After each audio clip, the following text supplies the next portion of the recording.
Today, Brian and I are here with Darla DeMorrow. She is a certified professional organizer. She is the owner of Heartwork Organizer. Help me. Heartwork Organizing. You got Organizing. It. There, I had it right the first time. You did. And you are author of a new book. Show us, give us a flap. I am. So this is the book, and it is called The Upbeat Organized Home Office. I actually published this in January of this year, which was right before everybody in the world went home to work. So kind of good timing. Yeah, perfect timing. Go. Thank you so much for joining us today, Darla. And for those of you watching, yes, I am on site outside today. So you're getting a real live background. But thank you so much. And please, I mean, never has it been more timely, like you mentioned, but please tell us a little bit more about yourself and kind of that journey to professional organizing. Yeah, so I am a professional organizer. Most people have never heard of that, or maybe they've seen it on TV, on HGTV. And really what I do is I go into homes and businesses and help people get organized. We move around their stuff. We move around their files, their digital files and physical files. And we help them find more time. And what I like to say, we help you find more peace in your life. It's not about being organized. You know, we don't really get organized just for the fun of it. I'm after whatever your big goal is. So if you are, say, a business owner, like all of us on the call are, we are really, you know, looking for every bit of extra time and every bit of efficiency and productivity so that we can do what we're meant to be on this earth to do, right? So it's not just about, can you make a nice background like mine? I know some people are maybe drooling over that right now. That's fine. You see it on TV. Some people have really organized offices. Some people have organized homes, but they still don't know where anything is, or they're a mess. And I'm really about functional organizing, is trying to help you get and stay organized longer. So, Darla, I mean, a lot of people are working from home now, right? So 60% of the American population has worked from home in the last 90 days.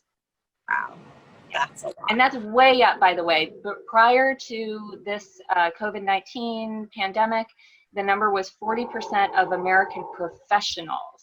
That would be the upper tier of our white-collar workforce. And so now it's 60% of everybody in America who has a job has worked from home in the last 90 days. Wow. So, I mean, now more than ever, it's really important for people to start organizing their space, especially as this situation may be long-term in some instances. So, I mean, what do you see among those who, have you spoken to some people who have transitioned to a home office, and, you know, what's going on there with organization? Yeah, well, we have across the board, right? People are, wherever it is that they find themselves, they're going to need a home office. And some people are still resistant. It's crazy. Some people are still resistant to putting together a home office because they think they don't have the space. Look, I can carve a home office out of any little nook in your house. It doesn't have to be a designated room. You don't have to give up your guest room. In fact, some people have had to give up their guest room to their college-age kids who've bounced back home.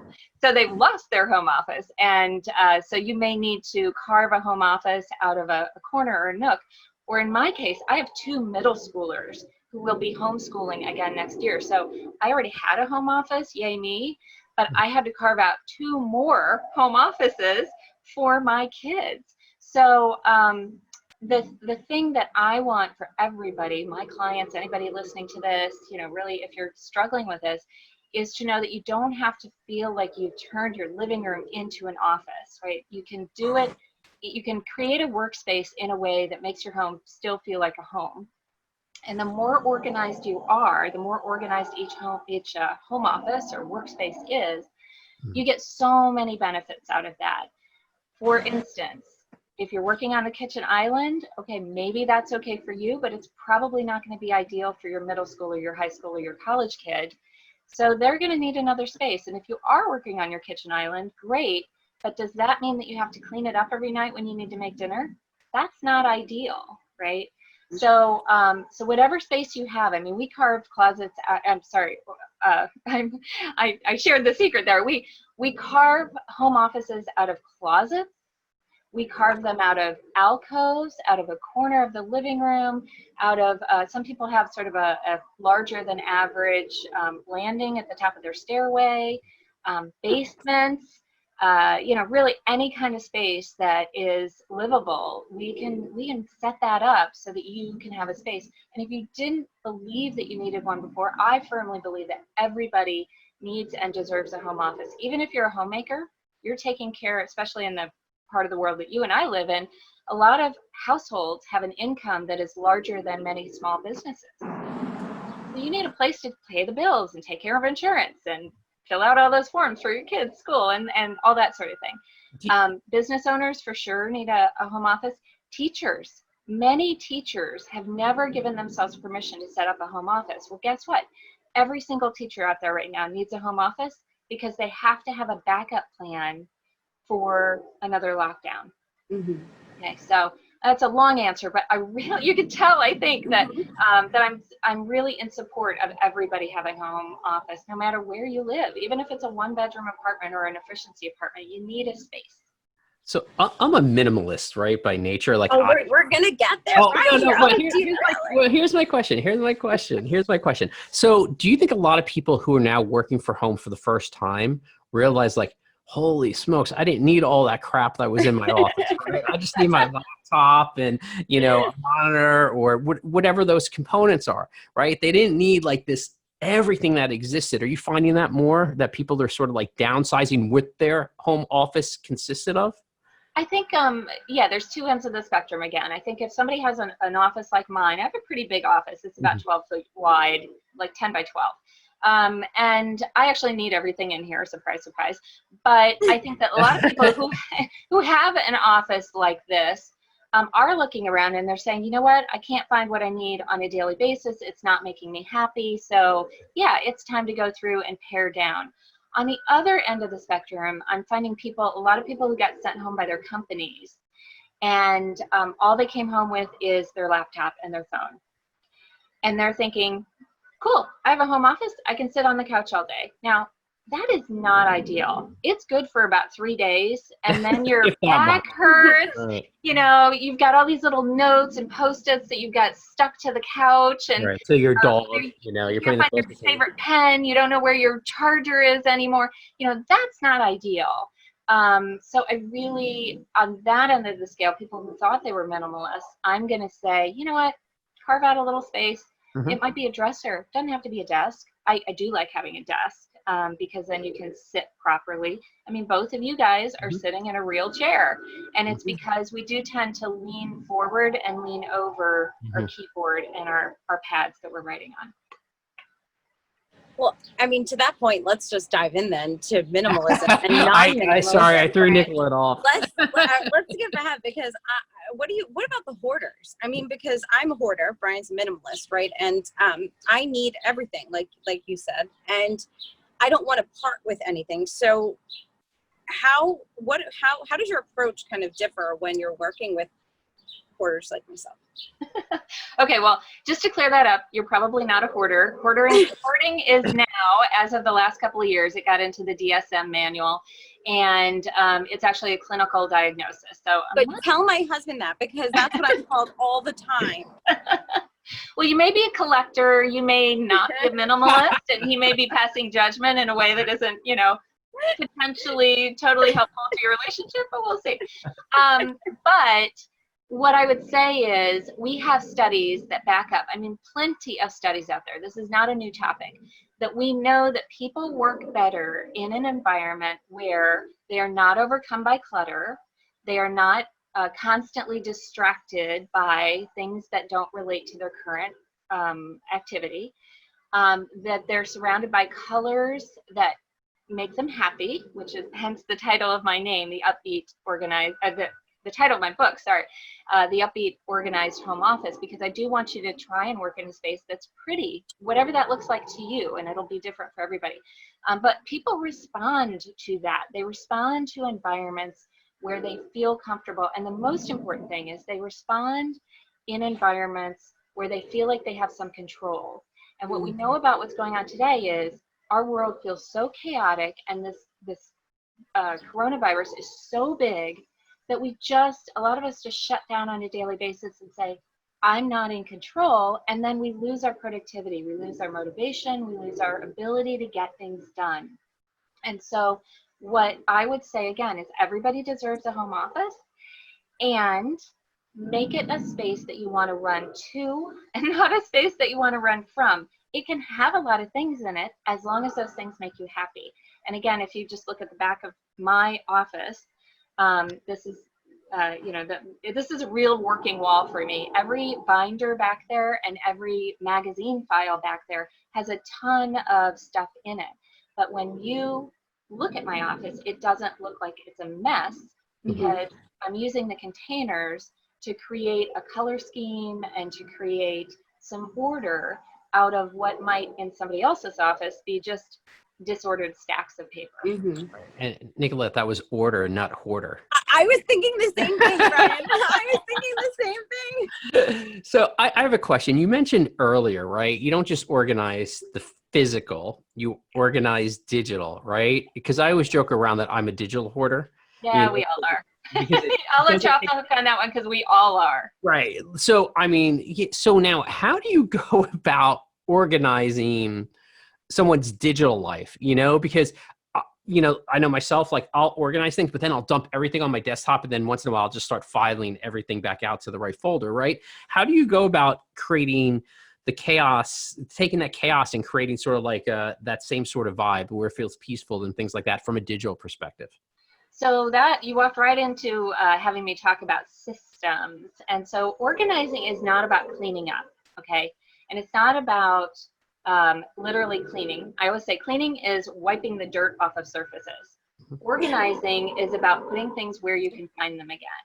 And the best way to do that, so you don't feel like you're always organizing, especially if you don't like to organize, is to create systems.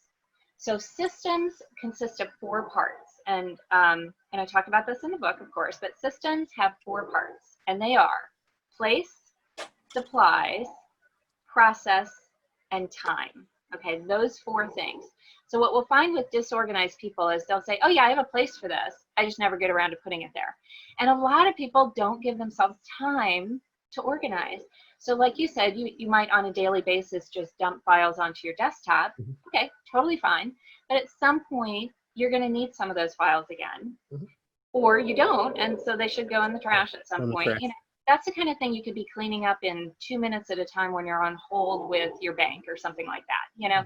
It doesn't have to be a huge project. And in fact, I recommend in the Sort and Succeed system that I've developed and I teach people, it's only 5 simple steps to get organized. But you don't do whole day organizing sessions. You get organized 15 minutes at a time. And if you can spend 15 minutes at a time, and again, this is like, hey, when you're waiting for the pizza to be delivered, you can clean out your junk drawer. When you're on hold with your, cable company, you can be cleaning off your digital desktop. Now, those are things that you can do manually and one at a time. Actually, what we've been doing during the pandemic, we've been doing more remote organizing than usual. And we will actually remote into clients' computers, and we will organize their digital files and their photographs. That's what we love to do. And we have we have software that we can actually bulk move around digital files, and we can bulk organize your photos. So we're not doing it one at a time, which is usually what people think about, and that's just crazy. Most of us have too many digital files, too much data to be doing it onesie-twosie. That is a problem. I mean, you hit the nail on the head. Time is really, I never really thought of that, 15 minutes at a time, because, sometimes I think maybe people look at it like one behemoth task. And, I look at my computer, and the only time I delete stuff is when I'm really feeling like, when I look at it, it's, but then I'm like, well, what if I need that one day? What if that PowerPoint, and Brian, you delete all your stuff, but well, I always save everything. And what if I need that PowerPoint because I need to remember what I said 3 years ago? Hey, I started my business 15 years ago, and I have files from the very first year that I was in business because I iterate on them. And so that's not a problem. You just have to make sure that you have a system, you have a computer storage. System, you have storage for that. And people get annoyed because, they don't delete everything anything. And then they run out of storage and they think their computer's broken. No, it's just, you need a bigger computer. That's totally fine. It's absolutely fine. But the other key to digital organizing is to make sure that your files are named something so that you can find them again. So if you run a business, again, like we all do, then figure out how you're going to name things. So you said PowerPoints. I speak in public a lot. So I have a section of my files that's named HWO, which is short for Heart Work Organizing, and then dash seminar, so I know what it is, and then dash the name of the seminar, dash the client, and then I don't really have to put in the date because the computer does that for you when the file is created, but sometimes I do. I put in the year. So if you file things with meaningful file names, then it makes a whole lot more sense. And all my seminars are together in the file manager because I put them there. So naming convention becomes very important for it. So I have another question around organizing, right? Now that you sort of have this blended life, you're at home and you got work there and Sort maybe, of? yeah, well, I guess you do, right? Most people, Absolutely. 60% of people, right? Yeah. Here's my question. So how do you sort of separate those things, right? Say, for instance, you are using the same computer or you are using the same space, like you're using your same kitchen island, for example. right? Like or you have a desk, but you used it just initially for paying your bills or whatever you do on it, right? Now you have to work there. How do you separate those things in some ways, or do you need to? Well, that's a good question. Some people really need that separation. I'm an entrepreneur. I'm kind of, built to work all the time. There are people out there who are going to go, yes, that's me. I am too. And then there are people who are going to say, I don't understand that. I like to quit work at 5 o'clock and I like to do things with friends. I like to, everything that I do, I like to have some, to point back somehow to my business. That's just how I'm wired. So I don't really feel like I need that separation, but I do have a door to my office right over here. And that door is super important because I have kids and they need to know that when that door is closed, I'm at work and they can't just come barging in and ask for toast, right? Yeah. So it depends on who you are and how you're wired and really what you need. Tactically, I have a file in my computer that says personal, and anything that's, absolutely not related to work goes in there. So things related to my kids and things, changes that I've made to my house and that sort of thing, they go in the personal file. I also have the same thing in a physical file, personal files, as opposed to business files, which stay in my office. So it's really important that you know kind of how you're wired and what works for you. And then the second thing, and you guys will, I think, thumbs up on this one, but when you live with people, you got to communicate. So you have to tell people. They don't know what you need, even if they're your husband or your kids, no matter how old they are, whether they're toddlers or adult children. They don't know what you need unless you tell them. So communication when we're working at home is really important. And I have a really good story about this too. That goes for employees, for vendors, anybody that you that you need to interact with. My story is I started a new advertising campaign about a month ago, and I got in touch today with one of my vendors. I said, I think I owe you some money. Can you please invoice me? Oh, and by the way, the ad campaign doesn't seem to be doing much. I'm not worried about it. I just wanted to let you know, just stay in touch. And she emailed me back within hours and said, hey, you don't owe us money. It's totally fine. But I wanted to send you over some stats on your ad campaign. We normally don't send these to clients, but I thought you'd like seeing them. And it was so great. It was a communication. I wasn't mad. I wasn't trying to get her to do anything extra or anything like that, but it was just a straight up communication. And out of that, I got some really good information. So, it never hurts to say, hey, here's what I'm thinking. Here's what I'm doing. Here's what I need. It just gives the other person that you're working with, whether it's somebody in your family or somebody that you do work with, a chance to respond and maybe come out with something really good from that conversation. Yeah, I mean, I think, you mentioned the door, and, I think that, well, so how do you create that door when you don't have a door? Well, you could do the old school, like, hey, when I have my hat on, or when I've got the lights on, or, people in corporate offices, I teach classes on how to stay productive when you work in a cube environment. And a lot of corporations actually have a flag system. They'll buy flags that actually attach to the outside of a cube. And that's literally a sign for somebody who walks by to say, oh, she's got her flag out. I'm not supposed to interrupt her. So you can do that at home with your kids too. Do you ever suggest like buying some sort of not equipment, maybe like buy a tent, furniture, like a tent? Yeah. Like, do you ever recommend purchasing something that may make you feel like more in a space? Yeah, headphones, I think, are God's gift to every working parent right now. Don't just buy them for yourself, buy them for everybody in the family. And make sure, here's the other tech tip, make sure that they actually work on your computer before an important call.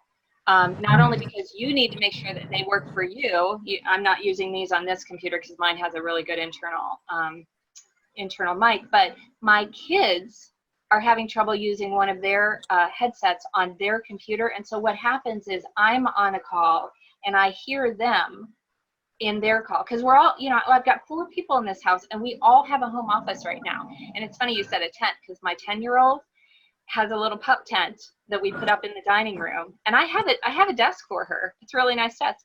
She'd prefer to stay in her little pup tent. And she does. She's spent hours and hours in there all summer long doing her virtual camps. Yeah. So, your kids are going to find their own space. They love forts, blanket forts and pillow forts. Me, I'm happy to just get a little bit of peace and quiet. Yeah, my daughter did that too. She would do some of her like online classes inside of her princess tent. I was like, okay, it's all good, as long as you're going, Yeah, I know, it's sweet. I took some pictures of her. That'll be memories of our pandemic. Yeah, exactly. Now, what's interesting too is, you sort of speak about communication and even the headsets. And it was interesting. I found one of the things I had to do was making sure they were using it, because a lot of kids like everything on speaker. Yeah. Like literally high volume, even if they're talking to their friends, it's on speaker. There is no concept of use the headset. And that's what we had to sort of, get to, like, if you're talking to someone or playing a game on your headset, because you can't have noise coming from 18 different places in the house. Yeah, we've been locked down for what? I mean, we're not technically locked down anymore, but we're being pretty safe here. So I think it's day 138. We're marking them off on the calendar. And I still had to go out yesterday and say to one of my kids, "It's too loud. Turn it down."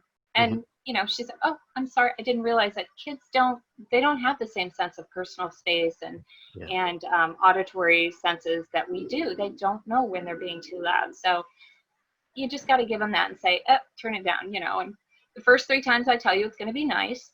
Not so nice. One time you're losing your phone. Right. Well, I have another question about okay, it's kind of twofold. So you mentioned that people work better in an organized space. Yeah. But are there people who think that they work better in chaos? That's a good question. So when people say, my space is crazy, but I know where everything is. Okay, that's fine. I'm not sure I buy it all the time, but here's my definition of organized. Organized isn't pretty. That's not what how I classically define it. Organization is being able to find something when you need it. Or when you're in business, it's being able to find something when your clients need it, okay?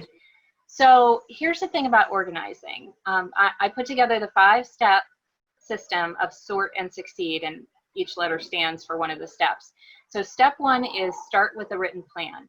So if you don't feel like you need to be over the top organized, maybe my office is like, oh, I'm looking at this lady's office and that's all TV. It's not, this is real life for me. But, if you're feeling like it's really staged and you want, something else, that's fine. What is your goal? So start with a written goal.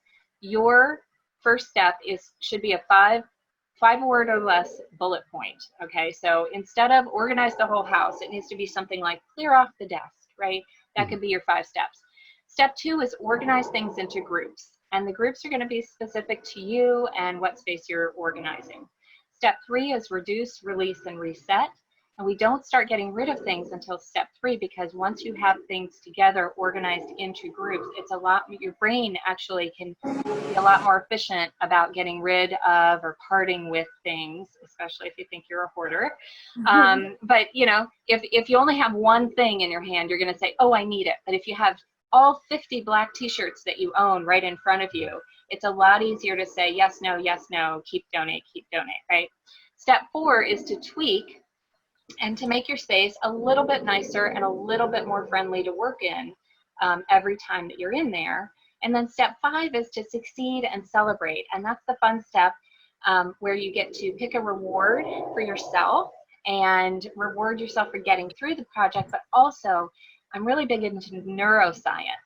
And by rewarding yourself after every small organizing project, you are actually training your brain to know that you can organize, you can do organizing projects, and the next organizing project you need to do won't feel like punishment. It'll feel like, oh, it's another thing I can do. So I'm really, you know, wanting you to work through those 5 steps over and over and over again. So if you are somebody who says, you know, I really don't, I don't feel like I have to be organized, I know where everything is, that's fine. Then don't use the system. But if you need a little bit more organized, you know, and you don't want to spend all day working at it, then start with those 5 steps, do 15 minutes, and then reward yourself and go live your life. And then come back tomorrow and do another 15 minutes. You know, it could just be a shelf at a time, or, you know, just your junk drawer, just your office drawer, just, you know, one little part of your office or your life. So you mentioned neuroscience, right? Because I'm like, with when it's messy, I feel like I can't think clear. I want everything cleaned up, thrown away, whether it's on the kitchen counter or in my office, right? Like if I feel like I could think clearer.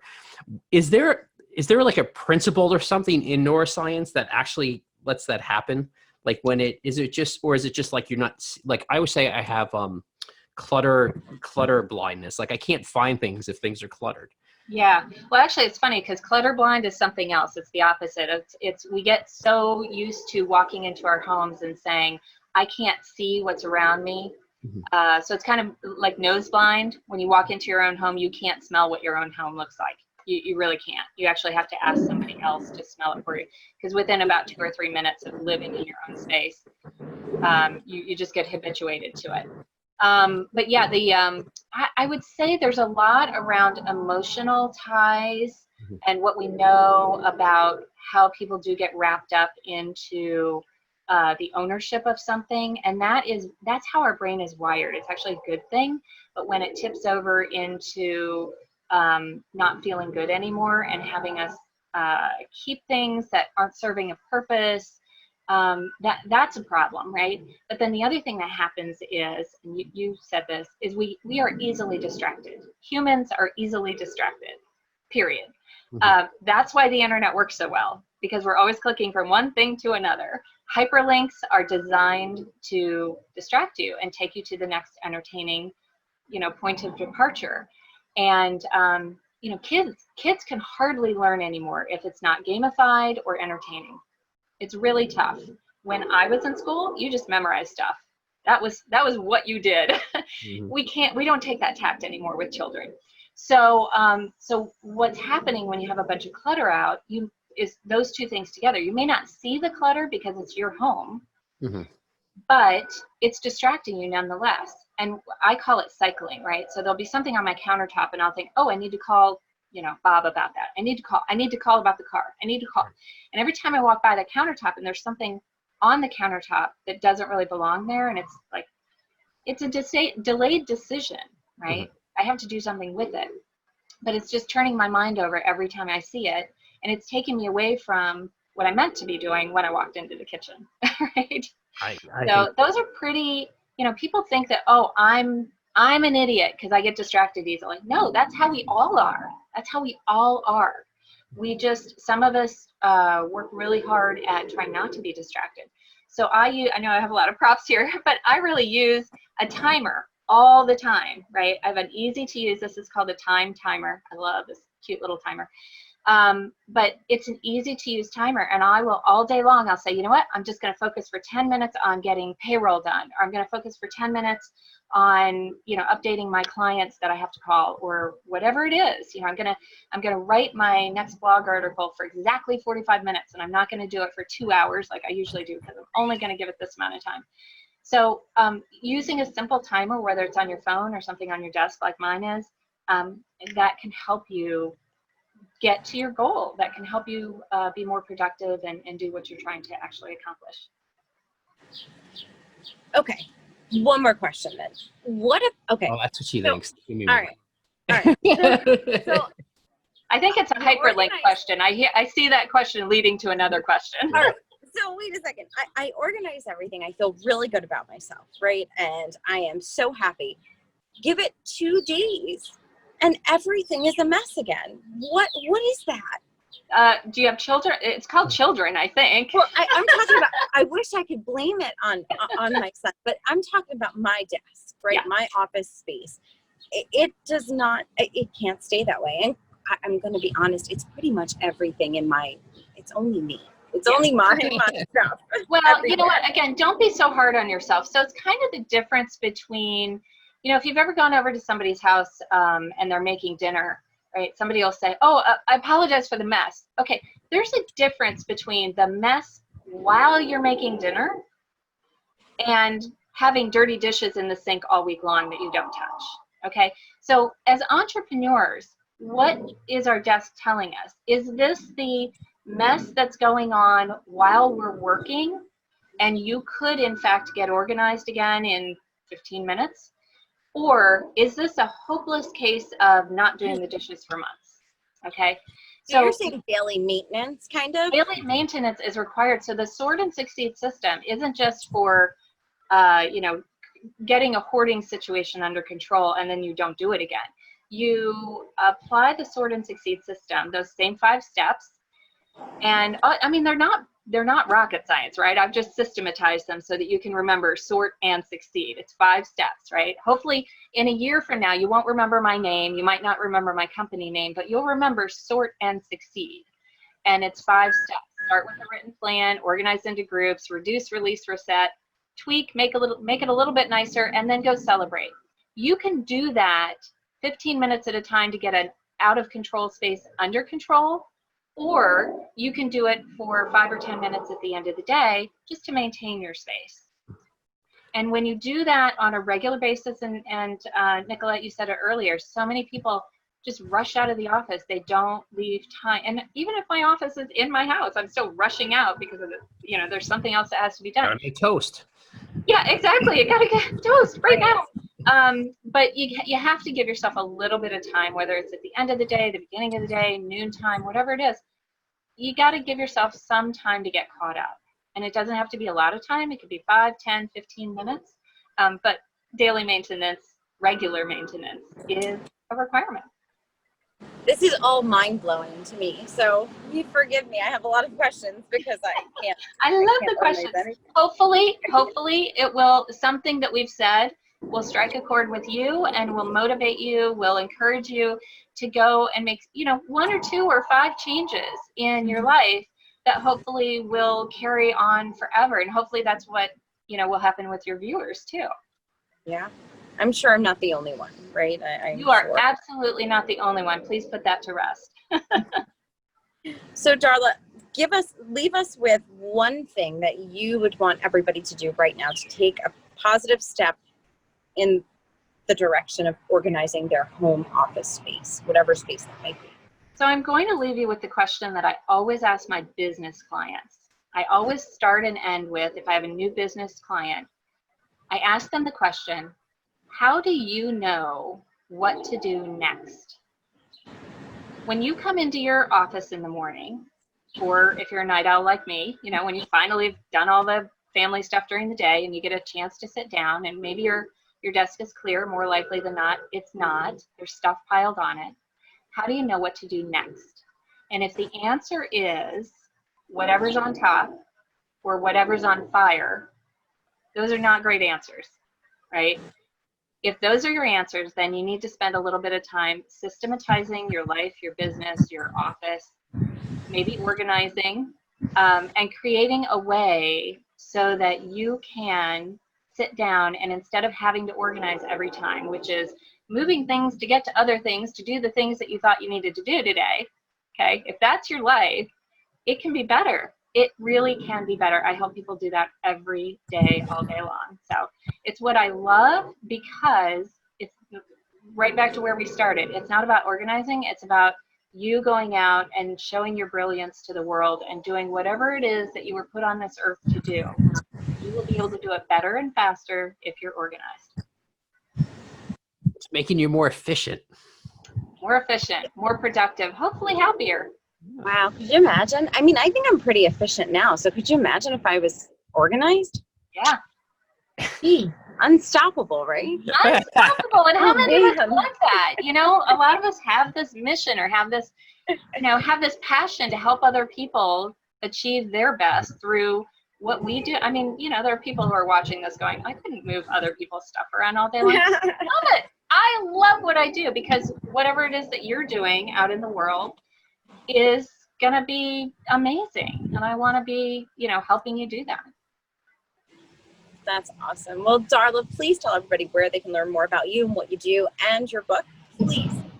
So you can find me and everything I have to offer at heartworkorg.com. And that's just like it sounds, HEARTWORKORG.com. There's a bunch of goodies there. I can serve people at a variety of levels, starting from free all the way up to individual consulting and corporate work.